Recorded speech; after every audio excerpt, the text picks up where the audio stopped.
Isang linggong walang balita. Pero ang naramdaman kong hiya, halos napatay ako. Ang apo kong si Paulo, 6 na araw na nagtago sa aparador. Parang wala silang hiya sa Diyos. Walang hiya. Ang 40 milyong piso na siguro, iyon ang ginamit para talikuran ang dangal ng isang ama. Si Marco, ang responsable kong anak, tinalikuran ng sarili niyang asawa. Akala nila walang nakakita. Akala nila malinis ang kanilang plano. Pero ang bulong ni Paulo, narinig ko ang boses ni Mommy. Iyon ang trump card, ang magiging lihim na yaman ko. Babawiin ko ang dangal ni Marco. Hahanapin ko ang justice. Ituturo ko sa kanila ang aral ng pamilya. Pindutin ang subscribe. Kung mahalaga sa inyo ang pag-ibig, magkomento at kwentuhan mo ako. Saan ka nanonood? Nalaman ko, ang hustisya ay madalas nanggagaling sa hindi inaasahang lugar. At ang kapangyarihan ng pagmamahal ng pamilya. Palaging maghahari laban sa lahat ng pagkakanulo. Bago ko ikwento sa inyo ang tungkol sa nakababagabag na linggong iyon ng mga tawag na hindi sinasagot, huwag ninyong kalimutang pindutin ang subscribe at mag-iwan ng komento para malaman namin kung saan kayo nanonood.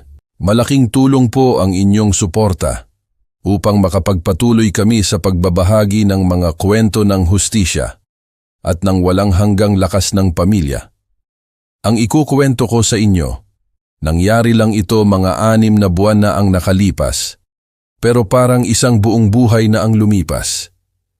Nagsimula ito noong isang karaniwang Martes ng umaga, nang hindi niya sinagot ang lingguhan kong tawag. Araw-araw, tuwing Martes ng 9:00 ng umaga, magriring ang telepono ko. Tumatawag si Marco para mangumusta. Gawain na namin iyon sa loob ng maraming taon.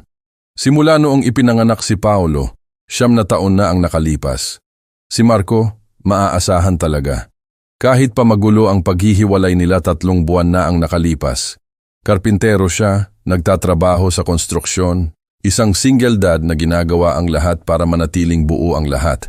Ang tawag namin tuwing Martes, para na itong sagrado. Tulad ng hapunan namin tuwing Linggo noong buhay pa ang kaniyang nanay. Noong Martes na iyon, nakaupo ako sa mesa sa kusina, nagkakape at nagbabasa. Naghihintay akong mag-ring ang telepono. Lumipas ang 9:15. Pagsapit ng 9:30, kinuha ko ang lumang landline ko. Oo, ginagamit ko pa rin ang telepono naming may dial. Tinawagan ko ang numero niya, voicemail. Naabot mo si Marco Reyes, mag-iwan ng mensahe. Tatawagan kita pabalik.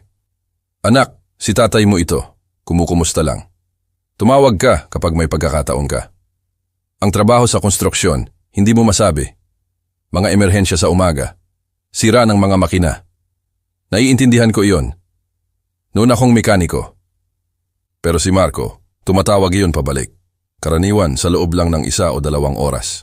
Pagsapit ng gabi, wala pa rin. Sinubukan ko ulit tumawag. Sa oras ng paggawa ng takdang aralin ni Paulo, diretso ulit sa voicemail. Ngayon, hindi ko na maitago ang pag-aalala sa boses ko. Marco, si tatay ulit. Gusto ko lang siguraduhin na maayos kayo ni Paulo. Miyerkules. Mas maraming katahimikan. Tumawag ako ng 6:30. Iniisip kong maabutan siya bago siya pumasok. Wala. Ang kaba sa sikmura ko, lalong humihigpit. Parang noong nararamdaman ko. Kapag ang makina ng isang customer ay may tunog na nagpapahiwatig ng malaking problema sa hinaharap. Huwebes. Tumawag ako sa kumpanya ng konstruksyon niya. Si Kuya Ben, ang foreman niya. Mukhang nagulat. Lolo Pedro, hindi pumasok si Marco noong Lunes. Akala ko may trangkaso. Alam mo naman, gaano siya ka-reliable. Lunes? Wala na si Marco sa trabaho simula pa noong Lunes. At Huwebes na ngayon. Ang kaba ko, naging kamao na humihigpit. Biyernes ng umaga. Tumawag ako kay Aling Dorotea, nakatira sa kabilang kalye ni Marco. Isang mabait na retiradong guro, palaging nagbabantay sa subdivision. Maingat ang boses niya. Parang matagal na niyang iniiwasan ang pag-uusap na ito. Ay Shane, Lolo Pedro, nakita ko ang mga ilaw nung Linggo ng gabi, pero hindi ko na nakita pang gumalaw ang truck niya sa buong Linggo. Hindi ko rin nakita si Paulo na naglalaro sa bakuran, Linggo ng gabi. Iyon ang huling tanda ng buhay na napansin ng sinuman. Sabado. Halos hindi ako natulog. Tinawagan ko ang dating numero ni Brenda. Disconnected. Tinawagan ko ang paaralan ni Paulo. Wala raw siya sa buong linggo. Walang paliwanag. Pagsapit ng linggo ng umaga, hindi ko na kinaya. 64 na taong gulang na ako. At nag-iimpake ako ng overnight bag na parang pupunta sa giyera. Mga ekstrang damit, gamot. Ang ekstrang susi na ibinigay sa akin ni Marco noon. Ang 3 oras na biyahe. Parang walang katapusan. Ang pickup ko, humahagibis sa interstate. Habang ang isip ko, nagtatakbuhan sa iba't ibang posibilidad. Baka nagbakasyon si Marco at Paulo. Baka may family emergency. Baka nasira lang ang telepono niya.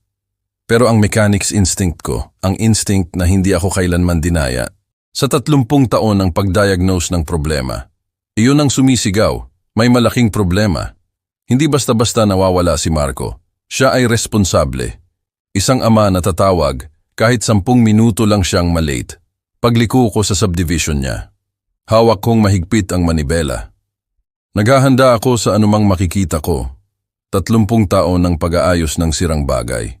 Iyon ang nagturo sa akin na minsan, ang pinsala ay mas malalim kaysa sa nakikita mo sa ibabaw. Pero walang nakahanda sa akin, sa naghihintay sa tahimik na bahay na yon. Ang truck ni Marco, nakaparada sa driveway, parang matagal na doon. May manipis na alikabok sa windshield. Mga pahayagan, nakatambak sa balkonahe. Mukhang normal ang bahay. White siding, asul na shutter. Ang uri ng bahay na bumubulong. Ayos lang ang lahat dito. Pero ang 30 taon ng pagdiagnose ng problema, iyon ang nagturo sa akin na tumingin ng mas malalim. Kumatok muna ako, nagring ng doorbell. Wala, ang katahimikan. Napakabigat, hindi natural. Sinubukan ko ang doorknob, nakabukas, para akong natigilan. Si Marco maingat sa seguridad, lalo na mula noong naghiwalay sila. Hindi niya kailanman iniiwan ang pinto na nakabukas. Marco, Paulo, si Lolo to. Umuugong ang boses ko sa walang laman na pasilyo. Ang sala, iyon ang nagpalamig sa dugo ko. Ang coffee table, nakatagilid sa kakaibang anggulo. Ang isang paa medyo baluktot, isang lampara, nakahandusay sa likod ng sopa. Hindi halata ang pinsala. Pero sapat na para mahuli iyon ng mata kong mekaniko. May nagmamadaling naglinis pero hindi nila napansin ang mga detalye. Nilibot ko ang bahay. Systematically, kusina, may mga hugasin sa sink. Ang coffee maker, nakasaksak pa rin. May luma ng kape na nasunog sa ilalim. Home office ni Marco. Mga papel, nakakalat. Ang upuan, nakatabingi. Parang biglang tumayo ang isang tao. Marco, nandito na si tatay mo. Tawag ko. Umakyat ako sa hagdanan. Ang mga binti ko bumibigat sa bawat hakbang. Ang kwarto niya, mukhang ginamit pero walang tao. Hindi naka-bedsheet ang kama, mga damit sa sahig. Hindi iyon ang Marco na kilala kong maayos. Mabilis ang tibok ng puso ko habang papalapit ako sa kwarto ni Paulo. Paulo, dinalhan ka ni Lolo ng mga magasin ng kotse. Itinulak ko ang pinto ng kwarto niya. Mga laruan, nakakalat. Karaniwan. Ang kama, maayos. Ang kwarto, mukhang walang tao. Iniwan. Aalis na sana ako nang marinig ko iyon. Isang mahinang tunog ng pagkaskas. Parang may maliit na bagay na gumagalaw laban sa kahoy. Napahinto ako, nakikinig. Ayan na naman. Mula sa aparador. Paulo, nandyan ka ba, buddy? Isang mahinang pagkatok ang sumagot sa akin. Sadyang kumatok. May tao sa aparador na yon. Nanginginig ang mga kamay ko. Habang dahan-dahan kong binuksan ang pinto ng aparador. Sa likod ng mga nakasabit na damit, nakakulot si Paulo. Sa pinakadulo, ang apo ko, halos hindi namulat. Nakayakap sa maliit na laruang kotse. Ang mga labi niya, tuyong-tuyo. Ang mga mata niya halos hindi na nakamulat. Pero nang makita niya ako, may napakaliit ng ngiti ang sumilay sa mukha niya. Lolo, halos hindi na niya mabulong. Paulo, ayos lang. Ligtas ka na, anak. Lumuhod ako. Ang tuhod ko, umalma. Dahan-dahan kong hinawakan ang noo niya. Mainit. Dehydrated. Gaano na siya katagal dito? Sinubukan niyang umupo. Pero hindi niya kaya. Nakita ko, nabuhay siya sa anumang maabot niya. Isang walang lamang juice box. Ilang crackers na nakakalat sa paligid niya. Matalinong bata. Nagtitipid sa kaunting meron siya. Nasaan si Daddy? Bulong niya, ang tanong na yon. Tumama sa akin na parang suntok. Wala akong sagot. Hahanapin natin siya, buddy. Pero kailangan mo muna ng tulong. Maingat kong binuhat si Paulo mula sa aparador. Halos wala na siyang timbang. Parang ibon na may sirang pakpak. Marumi ang damit niya. At amoy na parang nakulong siya sa maliit na espasyo sa loob ng maraming araw. Habang karga ko si Paulo sa isang braso. Kinapa ko ang cellphone ko sa kabila. Halos hindi ko na madial ang mga numero.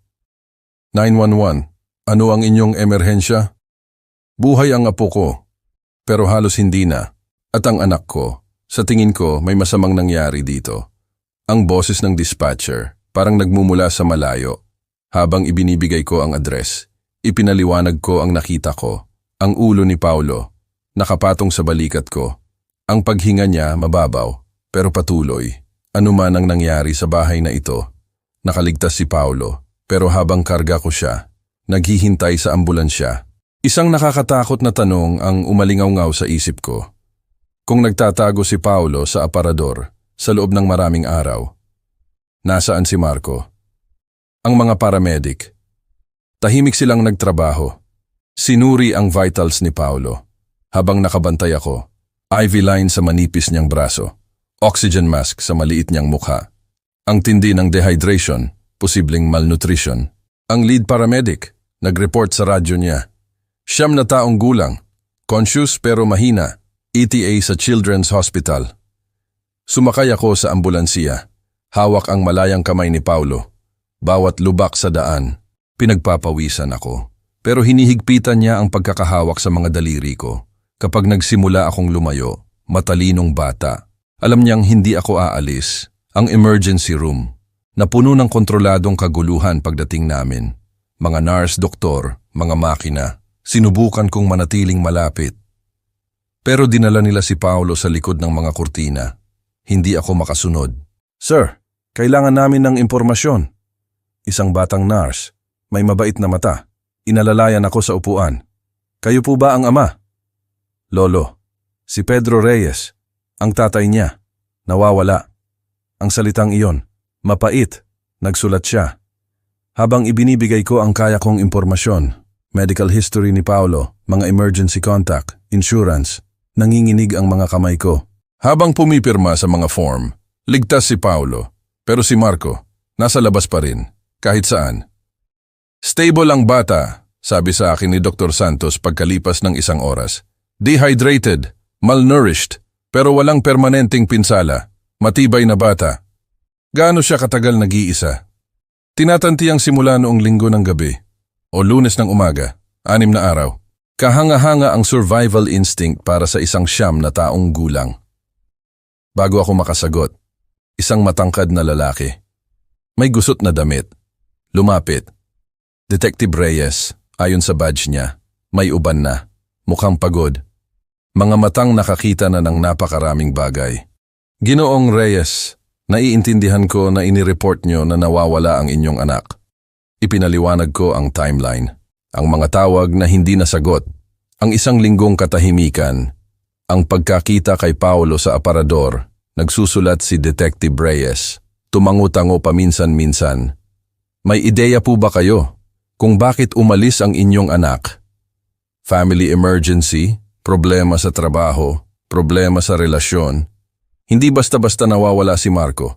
Responsable siya, lalo na kay Paulo. May nangyari sa kanya.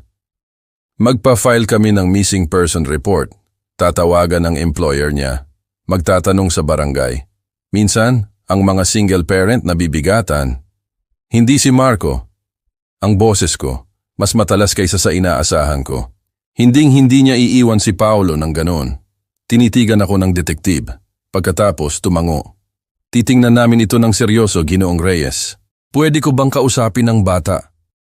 Dumaan siya sa impyerno. Maghinay-hinay po kayo.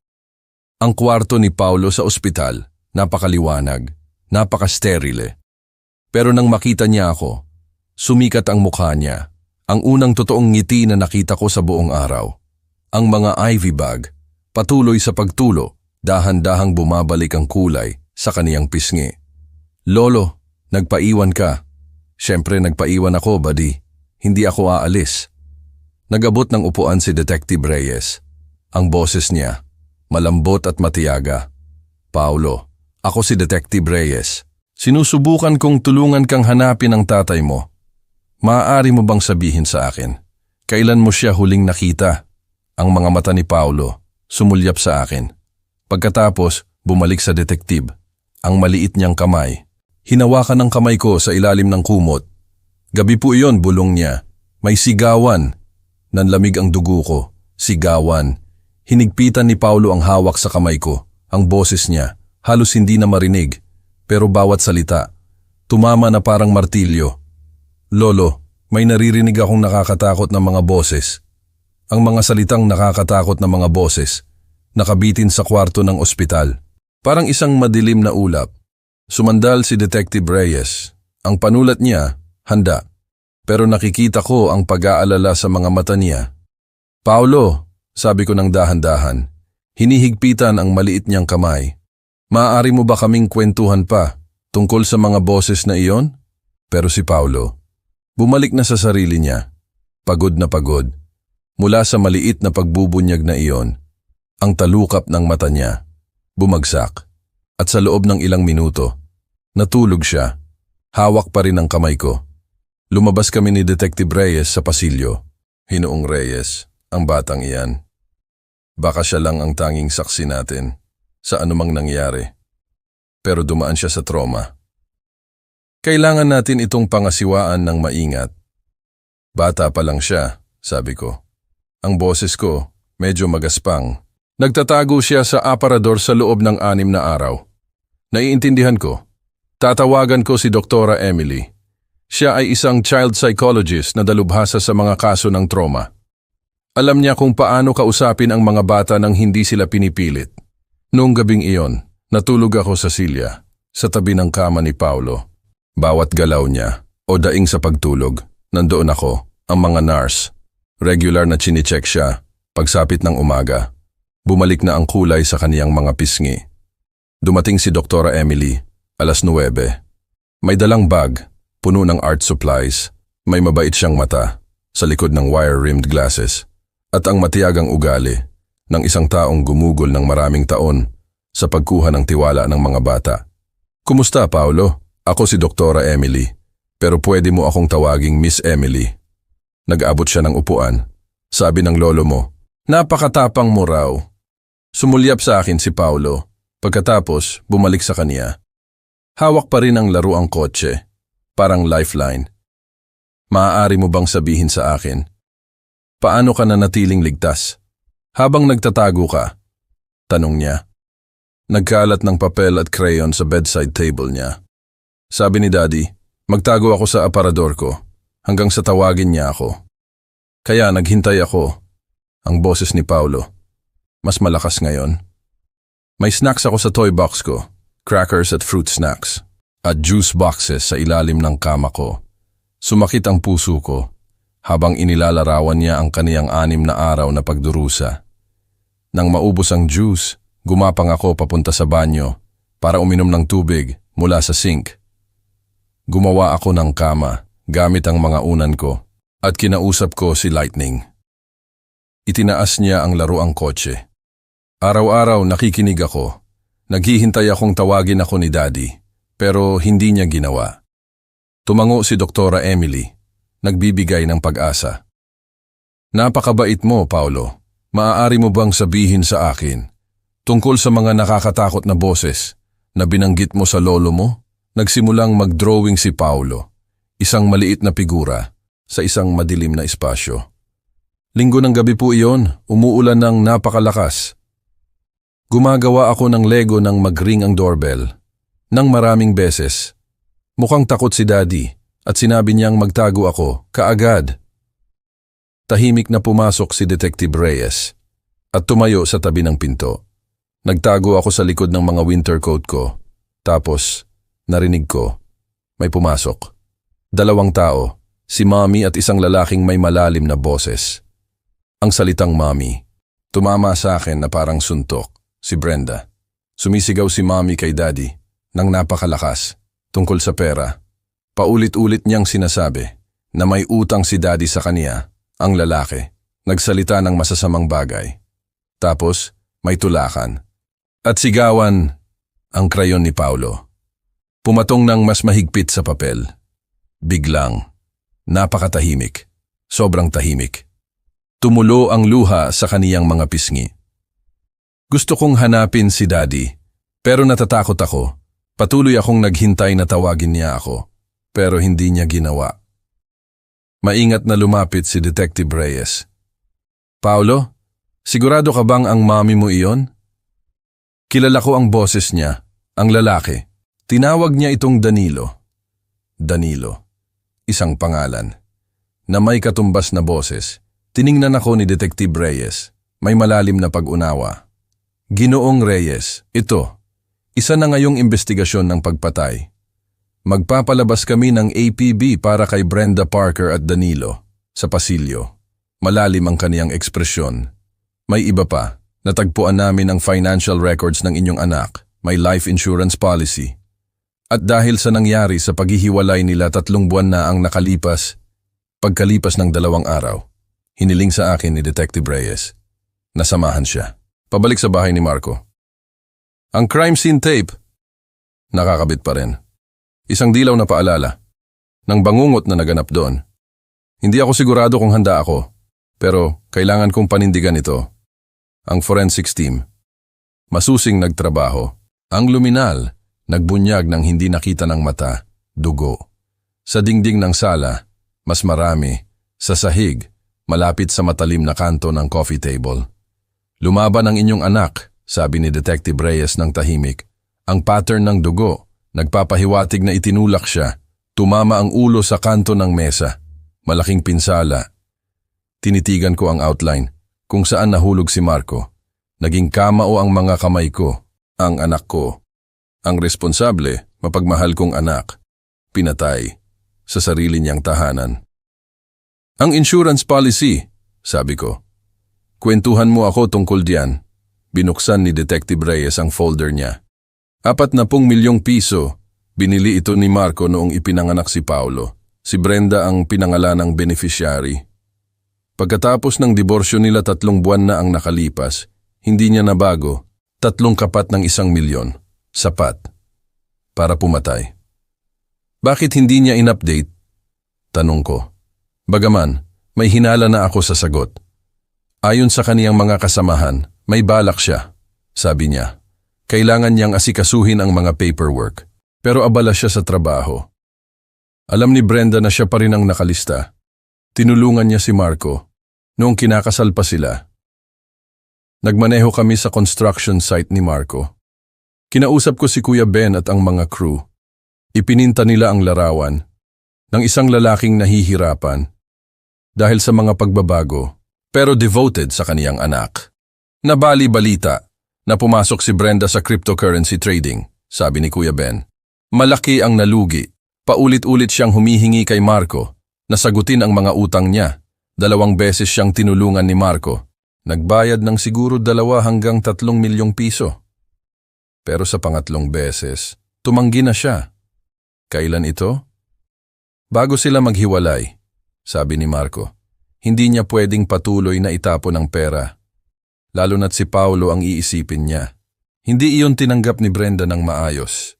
Ang mga piraso. Mga nagkakasama-sama, ang mga pagkalugi ni Brenda sa crypto, ang pagtanggi ni Marco, natulungan pa siya, ang diborsyo, at ngayon, ang pera ng insurance, na desperado niyang kailangan, bumalik sa istasyon. Ipinakita sa akin ni Detective Reyes ang security footage mula sa kamera ng kapitbahay, malabo, pero sapat na malinaw, upang makita ang isang sedan nakaparada sa labas ng bahay ni Marco. Linggo ng gabi, bandang oras, na narinig ni Paulo ang mga boses. Dinadial namin ang bahagyang license plate sa DMV records, sabi niya. At mayroon pa kaming iba. Si Aling Dorotea, ang kapitbahay. Mas mapagmasid kaysa sa una niyang inamin. Nang pinilit, Umamin siya na nakita niya ang dalawang tao na umalis sa bahay ni Marco, gabi ng Linggo. Naisip ko, natawagan ng pulis, sabi niya. Nagkikrus ang kaniyang mga kamay. Pero umuulan ng napakalakas at naisip ko, family business yon, dapat tumawag ako. Huwag mong sisihin ang sarili mo, sabi ko sa kanya. Hindi mo alam. Pero ang pagkakasala sa mga mata niya, sumasalamin sa akin. Kung nagmaneho lang ako ng mas maaga, kung nagtiwala ako sa instincts ko, buhay pa kaya si Marco? Nagring ang telepono ni Detective Reyes. Sinagot niya. Makinig. Pagkatapos binaba, may malalim ng ngiti. May hit kami. Sa license plate, ang kotse, pag-aari ni Danilo Santos, 35 taong gulang. May address sa lungsod. At ito pa, nakarehistro siya. Bilang cryptocurrency investment advisor, Danilo Santos, ang lalaking may malalim na boses na narinig ni Paulo, ang kasabwat ni Brenda, at tila ang kaniyang crypto mentor na naging kasabwat sa pagpatay. Dadalhin namin siya para tanungin, sabi ni Detective Reyes. At Ginoong Reyes, hahabulin namin silang dalawa, makakamit ng inyong anak ang hustisya. Pag-alis namin sa istasyon, naisip ko si Paulo. Nagpapagaling pa rin sa ospital. Patuloy na nagtatanong kung kailan uuwi si Daddy. Malapit na. Kailangan ko nang sabihin sa kanya ang totoo. Pero una, gusto kong tiyakin na ang mga taong sumira sa pamilya namin magbabayad. Kinabukasan ng umaga, hindi tumakas si Danilo Santos. Nang dumating sila para arestuhin siya, tinawagan ako ni Detective Reyes mula sa pinangyarihan ng pag-aresto. Isang sira-sirang apartment complex. Nagtago si Danilo doon, simula pa noong Linggo ng gabi. Tila. Naghihintay lang sa sandaling ito. Hindi siya ang inaasahan ko, sabi sa akin ni Detective Reyes. Pagkatapos sa istasyon, kinakabahan, pinagpapawisan, pero hindi ang hardened criminal na tipo. Parang isang taong sobra sa kaniyang kakayahan. Pinanood ko. Sa likod ng one-way glass, habang dinala si Danilo sa interview room, mid-30s, katamtamang taas, ang uri ng lalaki, na magsasama-sama sa anumang crowd, nanginginig ang mga kamay niya habang umuupo, paulit-ulit na sumusulyap sa pinto, parang gusto niyang tumakas. Ginoong Santos, nagsimula si Detective Reyes, may ebidensya kami na naglalagay sa inyo, sa bahay ni Marco Reyes, Linggo ng gabi. Isang 9 na taong gulang na bata. Narinig ang boses nyo, nakita namin ang kotse nyo sa security footage. Kaagad na nabasag ang composure ni Danilo. Hindi ko po gustong may masaktan, sabi niya. Simple lang daw, takutin lang siya ng kaunti. Siya? Si Brenda Parker? Sinabi sa akin ni Brenda, naninakaw daw ni Marco ang pera niya. Crypto investments na ginawa raw nila, sabi niya. May utang si Marco, mahigit 200,000 piso. Lalong tumaas ang boses ni Danilo, mas desperado. Naniniwala ako sa kanya, ipinakita niya sa akin ang mga trading records, mga pagkalugi, mukhang totoo. Ipinatong ni Detective Reyes ang isang folder sa mesa. Ito ang totoong trading records, Ginoong Santos. Si Brenda Parker, ang nagwaldas ng pera dahil sa sarili niyang pabaya na trading. Walang kinalaman si Marco Reyes dito. Tinitigan ni Danilo ang mga papel. Nanamlay ang mukha. Nagsinungaling siya sa akin. Sabihin mo sa amin, ano ang totoong nangyari, Linggo ng gabi? Ang kwento ni Danilo. Lumabas sa mga sirang piraso. Nagkakilala raw sila ni Brenda sa isang online cryptocurrency forum kung saan nag-aalok siya ng investment advice. Mukhang desperado raw si Brenda. Nagkunwari na niloko raw siya ng dating asawa sa pera noong naghiwalay sila. Sabi raw niya, may nakatagong wallet si Marco, may Bitcoin, na nagkakahalaga ng 100,000. Ang kailangan lang daw namin gawin ay ipatransfer, pabalik sa kaniya. Pinunasan ni Danilo ang pawis sa noo niya. Pagdating namin doon, nagsimula siyang sumigaw tungkol sa pera ng insurance, tungkol sa kung paano. May utang si Marco sa kaniya. Sa lahat ng taon na sinuportahan niya ang career ni Marco, hindi iyon bahagi ng plano. Ano ang plano? Tatatakutin ko siya para ibigay ang crypto wallet. Pero walang wallet, hindi ba? Ginawa lang niya ang lahat ng iyon. Sumandal si Detective Reyes. Ano ang nangyari nang tumanggi si Marco? Nawala sa sarili si Brenda. Nagsimulang sumigaw tungkol sa kung paano iniwan siya ni Marco na may utang at kung paano tinulungan niya si Marco na itayo ang buhay niya. Sabi niya, nararapat lang sa kaniya ang pera na yon. Sinubukan ni Marco na pakalmahin siya. Sabi niya, 2 beses na siyang tumulong at hindi na niya kayang gawin pa. Bumaba ang boses ni Danilo. Naging bulong. Itinulak niya si Marco. Sinubukan ko siyang hawakan. Pero natatapilok si Marco. Tumama ang ulo sa coffee table. At pagkatapos, napakaraming dugo. Si Brenda. Nataranta, sabi niya. Kailangan daw nilang gawing aksidente o pareho silang makukulong. Alam niya ang tungkol sa insurance policy. Sabi niya, yun ang lulutas sa lahat ng problema niya. Tumahimik ang kwarto, maliban sa magaspang na paghinga ni Danilo. Nasaan ang katawan ni Marco Reyes, Ginoong Santos? May storage facility sa labas ng bayan, Unit 247. Inupahan niya. Sa ilalim ng peking pangalan, nagbayad ng cash. Tumingin si Danilo, may desperadong mga mata. Sinasabi ko po, hindi ko alam ang tungkol sa insurance. Hanggang sa huli, ginamit lang niya ako. Lumabas si Detective Reyes, kung saan ako naghihintay. Nagsasabi siya ng totoo. Tungkol sa pagiging manipulated, pero accessory to murder pa rin siya. Tiningnan namin ang storage unit, nakita namin si Marco.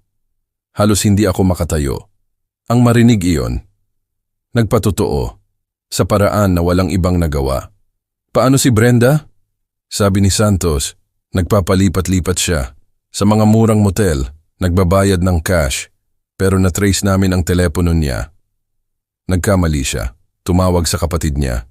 Sa Phoenix, kaninang umaga, nagring ang radyo ni Detective Reyes. Nakuha namin ang lokasyon niya, motel sa Highway 33. Natagpuan namin si Brenda Parker, sabi niya sa akin. Aarestuhin na siya. Hindi nila nakita si Brenda sa motel. Pagdating ng pulis, sa lokasyon sa Highway 33 na wala na siya. Parang usok. Naalala siya ng desk clerk, kinakabahan, nagbayad ng cash, umalis. Bago magbukang liwayway. Nang hindi nag-check out ng maayos, pero ang pagiging desperado, may paraan. Para maging tanga ang matatalinong tao. At si Brenda Parker, tumatakbo. Sa sobrang panic. Ngayon, ang tawag ni Detective Reyes, dumating, 2:00 ng hapon. Nakuha namin siya, Greyhound Station sa downtown. Sinusubukang sumakay ng bus pa Tijuana. May peking identification. May bagong identity na siyang handa, kumpleto, sa driver's license at social security card. Nagmaneho ako sa downtown upang makita ko mismo. Kailangan kong masaksihan ang sandaling ito sa bintana ng police cruiser. Mukhang ibang tao na si Brenda. Iba sa babae. Na dating nakaupo sa hapagkainan namin. Tumatawa sa mga biro ni Marco. At tinutulungan si Paulo sa homework niya. Ang natural niyang kulay blonde na buhok. May kulay na itim na jet black. Gupit na maikli at hindi pantay. Parang siya mismo ang gumupit sa banyo ng motel. May maitim na bilog sa ilalim ng mga mata niya. At ang damit niya, gusot. Mula sa mga araw ng pagtakbo. Nang makita niya ako, nakatayo sa sidewalk, ang ekspresyon niya, nagbago. Mula sa pagiging mapanghamon, naging, maaaring, hiya. Sa isang sandali, nakita ko ang kislap ng dalagang inibig ni Marco. Noong mga taong iyon, pagkatapos, tumigas ulit ang mukha niya. May 65,000 piso siyang cash, sabi sa akin ni Detective Reyes, habang naglalakad kami sa istasyon. 3 set ng pekeng dokumento at isang bus ticket pa Mexico.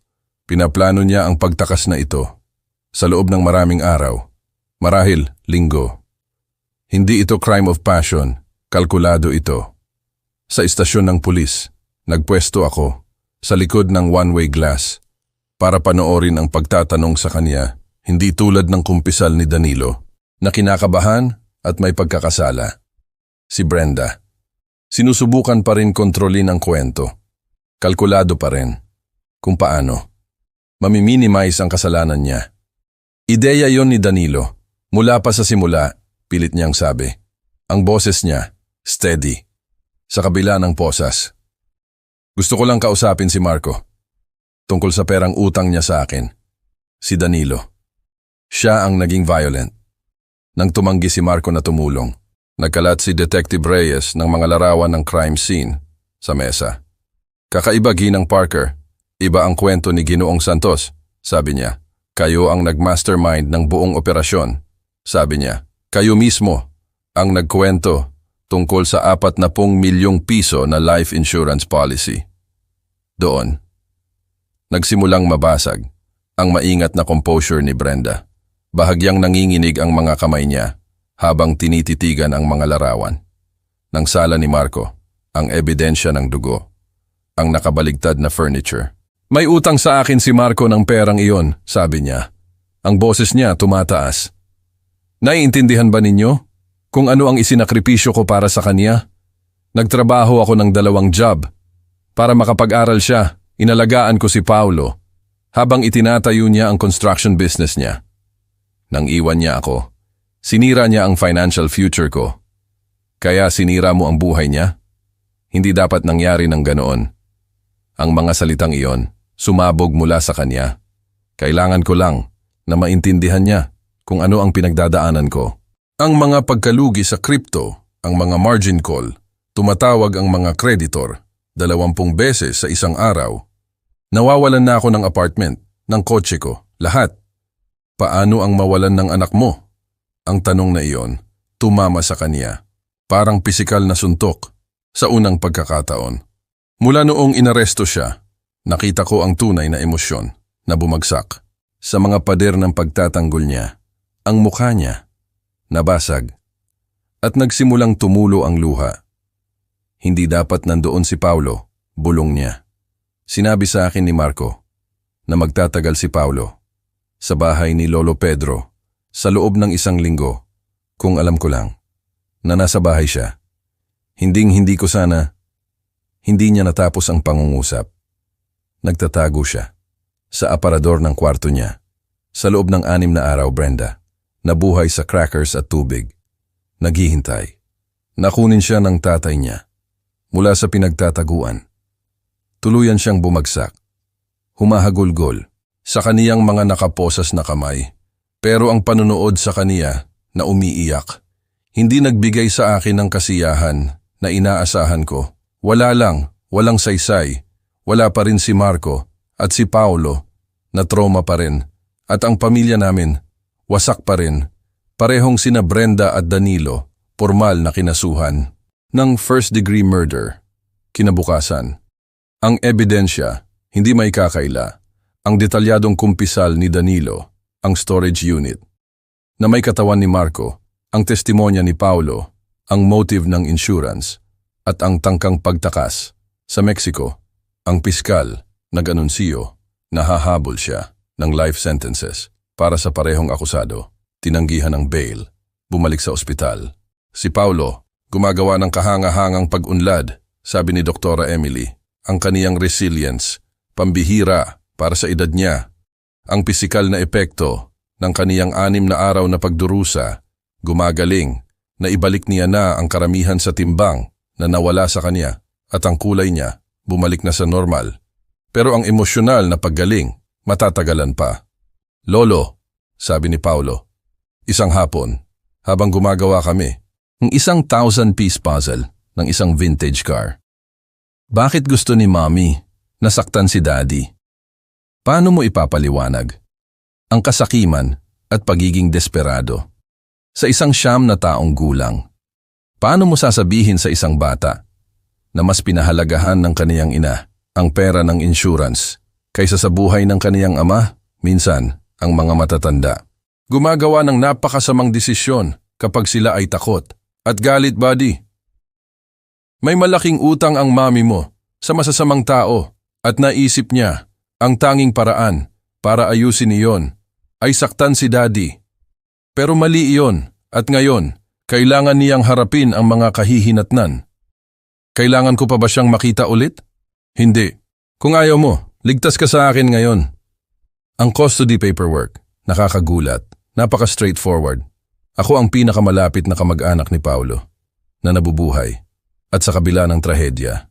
Determinadong magbigay ako sa kanya ng isang stable, mapagmahal na tahanan na gusto ni Marco para sa kaniyang anak. 3 linggo pagkatapos ng pag-aresto, binista kami ni Detective Reyes. Sa bahay ko, na-discharge na si Paulo mula sa ospital at dahan-dahan kaming bumubuo ng bago naming buhay.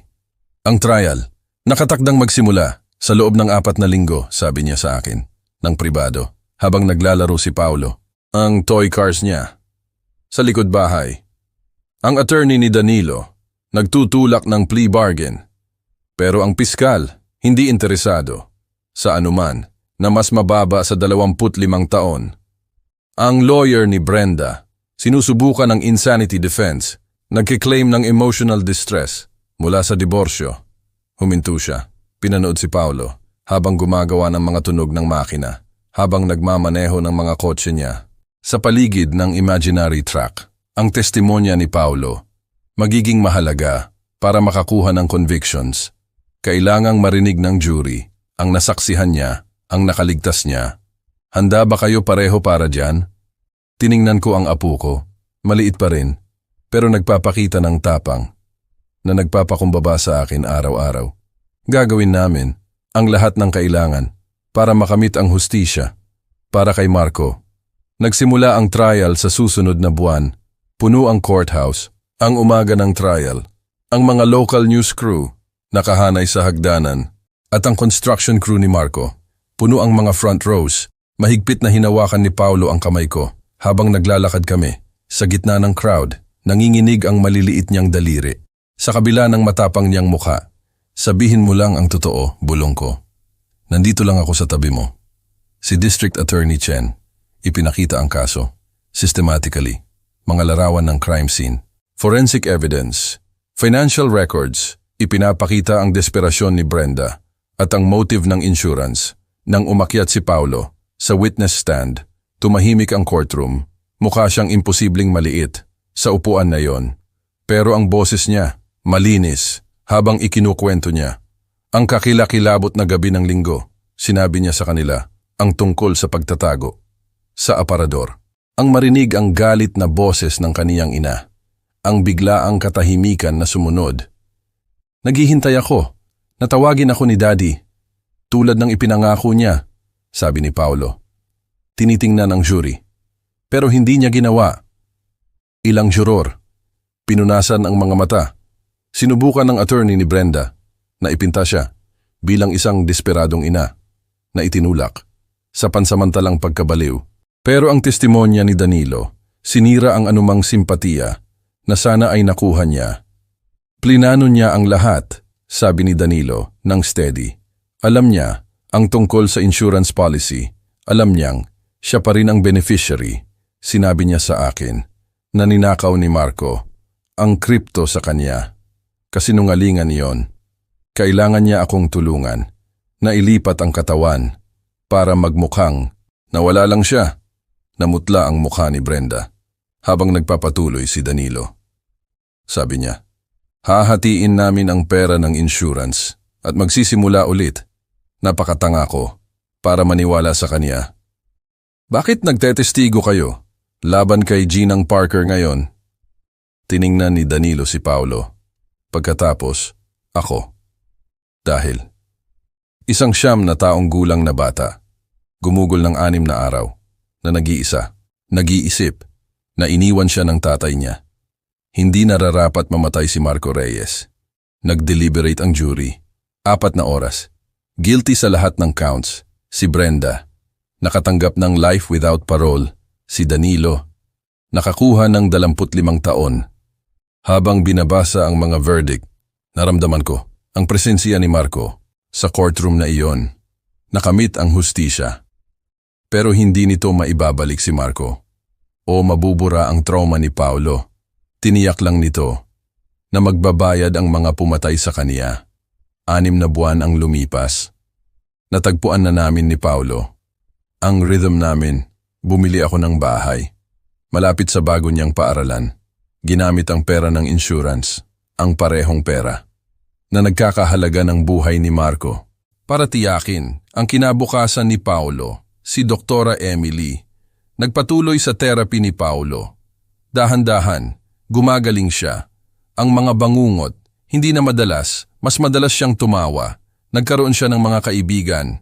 Sa paaralan, isang mainit na Sabado, tinuturuan ko si Paulo na magpalit ng langis sa pickup truck ko, ang maliliit niyang kamay.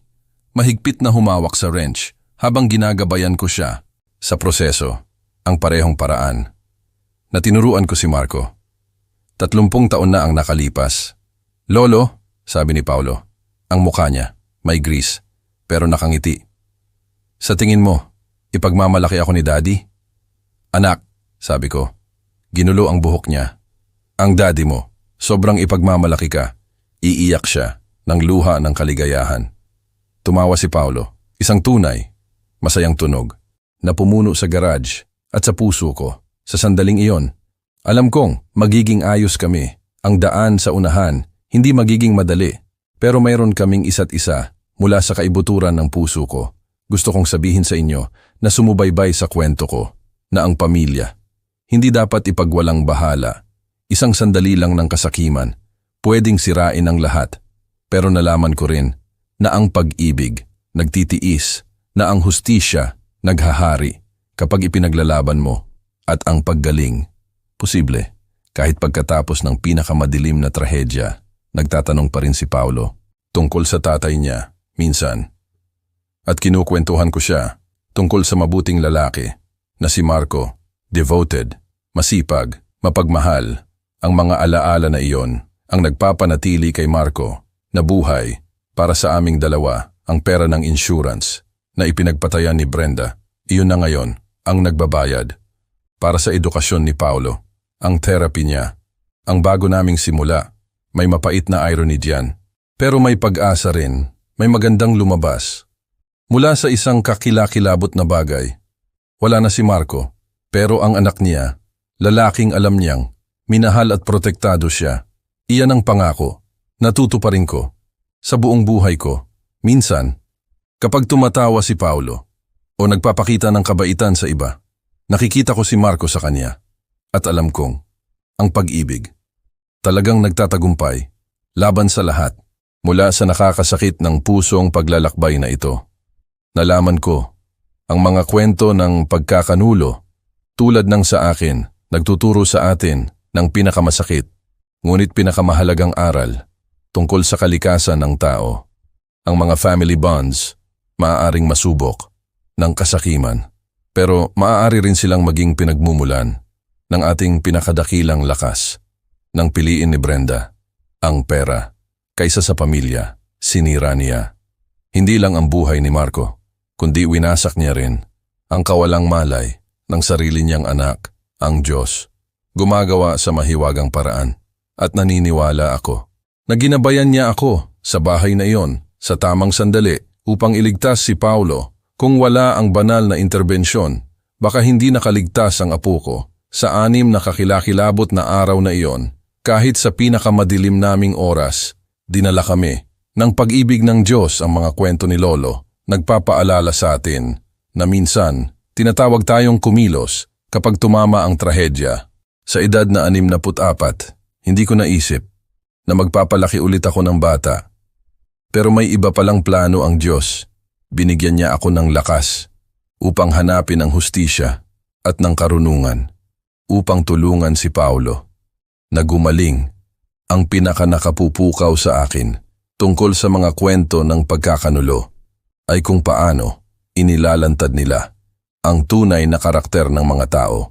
Nagpakita si Danilo ng pagsisisi at nagpatotoo para sa hustisya na natiling mapanghamon si Brenda hanggang sa huli. Pero sa kabila ng lahat, ang hustisya ng Diyos naghari. Sa courtroom na iyon, ang mga kwento ni Lolo hindi lang tungkol sa pagkawala, tungkol ito sa pag-ibig na nagtatagumpay, laban sa kasamaan, tungkol sa pangalawang pagkakataon, at tungkol sa responsibilidad na mayroon tayo upang protektahan ang mga inosente. Nakita kong tumawa si Paulo, isang tunay at masayang tawa nung tinuturuan ko siyang magpalit ng langis sa truck. Parang si Marco. Tinatanong niya ako, "Lolo, ipinagmamalaki ba ako ni Daddy?" Oo. Proud na proud siya sa iyo, anak. Ang 40 milyong piso na insurance. Ang lihim na yaman ngayon ni Paulo. Ang nagbabayad para sa bago naming buhay. Ang betrayal ay sumira sa amin. Pero ang family love? Mas matibay. Kinuha niya ang buhay. Pero hindi niya kinuha ang dangal ni Marco. Kung naantig ang puso nyo, mag-iwan ng komento. Kwentuhan mo ako tungkol sa pamilya nyo. Mag-subscribe na.